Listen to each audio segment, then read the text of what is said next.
Good morning, everyone. Today is Saturday, December 2nd, and today we will cover the trades for the YieldMax ETF funds, the high income ETF funds of TSLY and CONY.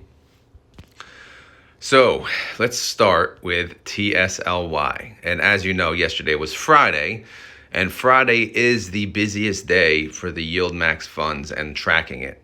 So I was very, very busy last night and this morning, not only because of it was the Friday, but it's the end of the month and I'm rearranging spreadsheets, blah, blah, blah. You guys don't care. But it was a lot. And I may have mistakes in these spreadsheets. So if you catch anything, please let me know. I kind of proofread it like a million times, but you can only do so much before you start losing your mind. So anyway, let's get to the trades. So the top three are synthetics and a new strike. So they added 495 contracts to the synthetic position, and they used those 495 contracts to sell a call with a 245 strike expiring December 8th, which is next Friday. The other four, you'll see two with the BC. Those are buy to close. So they paid to close them. Obviously, one was a 245 and one was a 240. And, you see the execution price 3 cents because the 245 was actually a good call by then. So we only paid 3 cents to close it. And we rolled it into a 245. We'll get to that later. We got 275 premium on that. We closed the 240, which cost us a little more because, again, that's closer to the Tesla price. That cost 11 cents. And we rolled that into 245. So at least they rolled that one up. So anyway, let's get to my old spreadsheet. I'm not covering synthetic or trades. I'm just covering the closed positions because, again, I started a new spreadsheet, which I'll share in a second. So anyway, closed positions, we only had two. We had the 245 strike and we had a 240 strike. So in summary, the end result, if you look at column G, is a profit of 8.3 million and 867,000, netting to be 9.2 million or 14 cents per share. So TSLY did really, really good this week. So bravo to the fund managers, making a good call in the 245. May have looked bad with the Cybertruck news because we thought, okay, with such drastic news, that we've all been waiting for, the stock should go up. But I think Elon Musk's interview with CNBC saved us because I didn't really watch it, but I heard he was yelling at some sponsors or something like that, Disney and whatnot. But you gotta love it.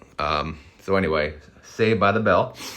Moving on. I'm not covering price here either because we're in the new month. I'm not covering active. I'm covering that in the new spreadsheet. But scrolling along, let's go to the monthly totals. Again, this is where we stand for the month. We have 111 million credit. What is going to happen? Are they going to pay us $1.65? Are they going to pay us $1.48? I don't think so. What I think, and I'll make my prediction, I still think there has to be carryover from the prior month. I don't know how much. Again, I know they did not announce that the last payment was from return of capital, but I'm starting to think they only have to do that quarterly. Maybe I'm wrong, but again, I still, it's one or two things. Like either there's a debit or there's not. And if there is a debit, was there return of capital in the last month or not? I don't know. But this is why it's good to track from the beginning of the year so you can see what's left over. So in summary, the $225 million debit would obviously cause this payment to be fully return on capital. But we don't know how much of that is still remaining, if any. So I'm not going to say my estimate is anywhere near these numbers. My estimate is not even over $1. My estimate is not even the 50%, which was 74 cents, okay? My estimate is 61 cents. And my reasoning for this is only because I think they want to keep their yield above 60%. 58 cents, I believe, is just under 60%. So I did not say 58 cents, right? It's just under 60% yield. So again, that's just my thinking. And then 59, it's, it's just at the yield, but, a slight movement in the price of TSLY could change that. So my guesstimate, and this is just a guess, this is not really like my guess on, on the other ones, QQQY, like that one I actually felt comfortable with. This one, I have no idea, but I'm just going to say and go ahead and say it's 61 cents. Why not, right? We'll see what happens. All right, let's get to the current spreadsheet. So this is the new layout, carrying over the synthetic tab. So I added the 495, as you can see right here. And, that position they added to, it cost them $747,000 on the buy call, and they got $759,000 on the sell put. So they got a little money. But if they close their synthetic today, it would be a $19 million debit because, well, the strike is now above the Tesla price. So moving on. Again, this is the new setup, which matches my CONY setup. So as you can see on the top in blue, I have, the price of both TSLY and Tesla. I'm no longer going to, have formulas for that down below. I have outstanding shares. So I won't track the outstanding shares day to day. So we won't see that, unfortunately. This will just be the as-at outstanding shares. I also have the income. This is just the total income that was made for the month. And then the distribution based on income and outstanding shares. And then we have daily income. And so far, that's it. I'll add things as I decide to later on. So yesterday was December 1st. TSLY went up. TSLY went down 0.34%. Tesla went down 0.52%. So, it was a good day. Everything worked out. But as you can see, I added the 3 new positions. So we have 31,000 contracts at a 245 strike. We received 275 per share. We have 1,650 contracts. We received 281 per share. And then we have 495 contracts. We received 305 per share. So, good money. If we see how much overall it is, it's, about 9 million or so, right? 9.1 million. Because that's, so far, this is December spreadsheet. If you look on the top, K1 cell, 9.1 million. That's what we made for the month. But again, these positions are open, so we don't know what's going to happen. Tracking cash and treasuries, just as I always did, but it's not on a separate tab. But it's just a cleaner look. This looks cleaner. It also makes my life easier. I was going crazy with too many tabs before, but I think these 3 tabs should pretty much cover everything, I hope. Let's go to the active tab. So the summary going into next week is we have 33,175 contracts with a strike price of $245. But guess what? It's only 2.58% out of the money. How do I feel about that? I know you did not have my reaction on the other screen, but guess what? I have added it to this tab. So this is how I feel about that. This is my reaction to the current position, and that's what I'll do from now on. I'll give my reaction to where we stand on the current positions, or where basically what they did, on the last trade. I don't like being this close out of the money. I want at least 5% with Tesla. Tesla can do anything. It's very volatile. The volatility should cover, them to make more money because of the implied volatility. And speaking of implied volatility, my formula is now not working on this or the other one, or the CONY. So you guys, you helped me out the last time I asked, so I'll ask for help again. Do you guys have a formula for Google Sheets that will track implied volatility? It doesn't have to be 30-day. It could be, you know, annual, yearly, whatever the calculation. This one I had was able to calculate it based on a specific number of days, which I could plug in. I don't know what happened, but long story short, something's funky is going on. This is, you know, this was a very complicated formula I stole from someone else's spreadsheet, and it's not working anymore. So if you guys have a formula, please send it in the comments, or if you're in the Discord, obviously you can send it to me there. I would greatly appreciate it. All right, so our possible gains, we can get about 30 cents is what I'm calculating, which, you know, it's not great, you know, because TSLY is priced at what, 11.63, 30 cents. Wouldn't even put us at 12. Let's get over the $12 hump. I mean, for crying out loud, let's sell these calls a little more out of the money. That's, you know, I said that last week. Obviously they were right, and they might be right again. I don't even care at this point, but my position, that's my position. People may not like it. People, you know, get annoyed sometimes. I know it's an income fund. They're getting the most income, but you could still get a lot of income going a little further out of the money. Again, just my opinion. And by the way, before I forget, this is not financial advice. I'm not a financial advisor. This video is for fun and entertainment. So hopefully you're having fun. Now let's move on to CONY. CONY also has its own spreadsheet.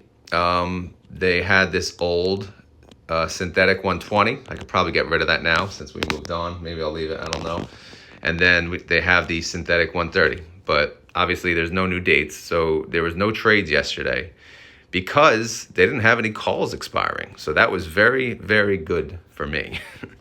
Where they stand with their position, if they closed it today, they would have a debit of 2.8 million, even though a coin is above the strike. But again, it's based on where they got into the original position, right? They weren't necessarily at the money when they started this, which is okay. Still early. It's not January 19th yet. All right, CONY calls. Again, they didn't do anything. So the 12.1, I just have really the price change. So look at cell D, D8, right here. Coin went up again, 7.25%. But guess what? The calls were further out of the money. And CONY got 4.15% of that. Amazing. Amazing. Look at this. I mean, the capital gains we're getting on CONY alone is freaking awesome. So moving across, again, these positions are, they expire December 8th. There's only 2 positions. Again, similar spreadsheet, just like TSLY now, cash and treasuries. By the way, I moved the cash and treasuries under the appropriate activity date. So it makes sense. The change in cash and treasuries, not much. So nothing much going on with CONY. Again, these are the active positions going into next week. But if we look, the 125, which is most of the contracts, that's 6.55% in the money, because although they were out of the money, they had contracts going into next week. So half of them, or more than half of them, are already blown out of the water. However, we still have 3,105 contracts with a 140 strike, and that's at least 4.67% out of the money. So that one's okay. Coin price sits at 133.76 as of the close. Again, my 30-day IV error is just nothing I can do. Here's what I'm showing the possible gains could be. And again, it's negative because we're underwater. Most of our contracts are underwater. My reaction is, you know, I'm just sitting there grinding my teeth, waiting to see what happens, right? I don't know. I don't know what's going to happen with CONY. It's been the best performer, you know, by far, but they're getting killed on their calls, right? So they got to do something. They got to just go 10% out of the money every week, 10% out of the money. Just do it, right? You can't, coin is unstoppable lately, and it's not going to get any better with this Bitcoin halving coming up. So, you know, just time to, you know, bite the bullet. Let's roll this 125. Let's get this out of here. Let's get some of these more capital gains. Could you imagine if CONY goes all the way up to $30 a share? I mean, wow, amazing. All right. So that's it for CONY. I did see that Airborne posted his results, so we'll cover that in a sec right here. As you can see, well, we go to the bottom. We just talked about CONY. See, like their calls. This is for the week, man. They lost 15 million. This doesn't include the money they got from the synthetic, because they did make money on the synthetic. But again, to me, that was desperation to hopefully pay us some good income for the month. Another big loser was SQY. Unfortunately, another big loser was OARC. OARC. I don't know, man. If they don't pay good, I guess I'm probably leaving them. I'm not down much on the position anymore, so I really don't care if I leave them. Some other notables. Let's go back to the top. The biggest winner was Moderna. 1.54% profit, 30 cents a share. TSLY was number 2. All right, TSLY, 14 cents. We saw that in my closed position tab. Up 1.16%. Then NVIDIA, good job NVIDIA. Where's AMZ? AMZ, 13 cents, nice job. Netflix, 7 cents. Okay, that's all right. But yeah, if you guys don't know, whatchamacallit, Airborne, he posted this on his Twitter. Typically he posts all the time on Twitter, I believe, but this is like his Saturday thing. He posts the weekly results. So go check him out. I'll try to put his Twitter link attached. So yeah, that is it. But that's enough. Again, if you see any errors, please let me know. There was a lot of effort done on a Friday night after a very long day at work, and then chaos at home. So I can make mistakes. I do make mistakes often. So if you catch any, please let me know. So that's it for today. And, stay tuned for some videos this weekend. I have to do an account update where I share how I'm doing, as of month end. And then I'm going to probably do a prediction for the YieldMax funds. Obviously, my TSLY prediction. I believe I said, 61 cents, right? All right. Anyway, I'm out of here. If you enjoyed this content, please click like. If you have any questions, concerns, or found mistakes, or you have that formula for me, leave them in the comments. And that is it. Have a great weekend, everyone. Later.